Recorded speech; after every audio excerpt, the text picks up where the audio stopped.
Okay, I've been absent from YouTube and Rumble for a while, since like New Year's, before New Year's.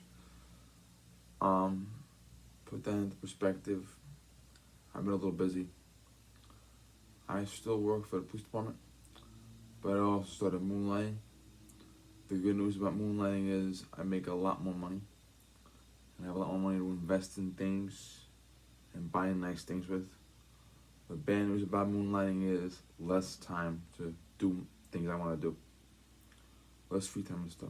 Um, Quick update.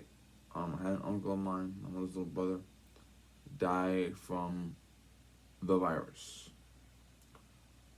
Well, what happened was my mother got a call from her youngest brother saying she was going to go and pick up the next younger brother, the one above him, because he had a heart, went to the hospital, had a hard time breathing. So my mother called him and said, "Don't have your brother come pick you up, you fucking idiot. Call the ambulance." Okay. Oh, he wasn't really thinking. He had a hard time breathing. He goes to the hospital, and he was diagnosed with the virus at the hospital. And they decided to send him to a better hospital in the Bronx. And at that hospital, in addition to the virus, he was diagnosed with COPD. Now, we knew he had obesity. When I say obese, I don't mean like morbidly obese, but he was a few pounds overweight. He also had asthma. He also had blood clots. Okay, so obesity, blood clots, asthma, COPD. And then we would later find out, much later find out, that he also had high blood pressure. So there are like 5 comorbidities there.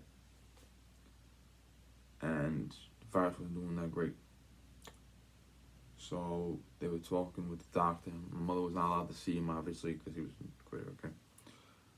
My mother is his next of kin. She's the older sibling. He wasn't married. He had no kids. He had a girlfriend. And his girlfriend had a daughter from her ex-husband. But they were not married.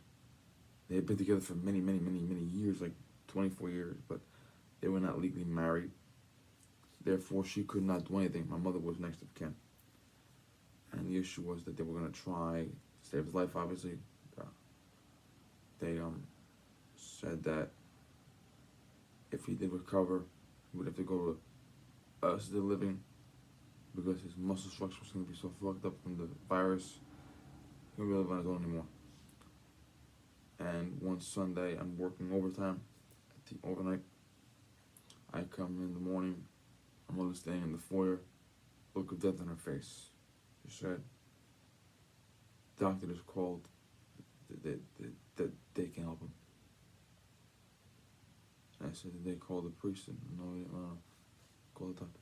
So he called the doctor back, and my mother said, "I need to have a Catholic priest go see him, please." And they said, "Okay, we'll make a note of that. We'll put that in the chart. We'll request that, blah, blah, blah." And the next time my mother goes an update from the doctor. "We're doing this experiment. We're pumping him full of this. We're doing that.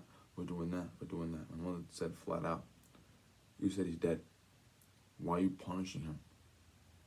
If he's dead, let him die in peace. Don't, because a lot of times doctors, hospital, they want to see if they can give you an extra couple of hours, give you one extra day.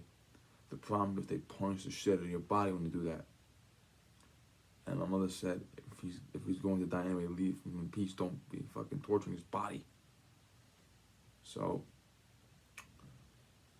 day after that, a couple days after that, they said you can have one visitor, and said visitor has to be decked down all the protective gear and shit like that.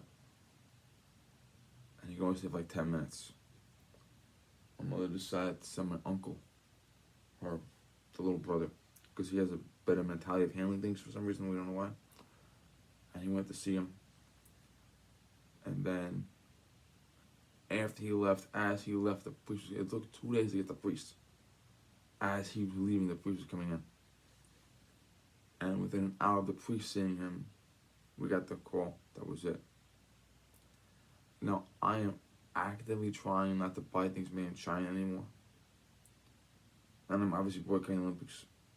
Now, it's probably going to be impossible to not buy things made in China, but I'm going to try. I even bought a new EDC knife because my Kershaw was made in China.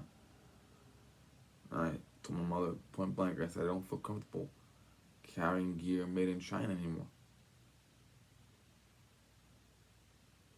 Now, granted, my uncle had a lot of health problems, but the virus was pushed over the edge. Okay? So, you'll be seeing my new EDC knife in the next video. I'll be doing a commentary about the Remington lawsuit. And that's going to be that. I'm going to upload this in the afternoon time, but it is being filmed in the very, very, very pre-dawn hours before I go to my other job. So thank you all, and that's it for now.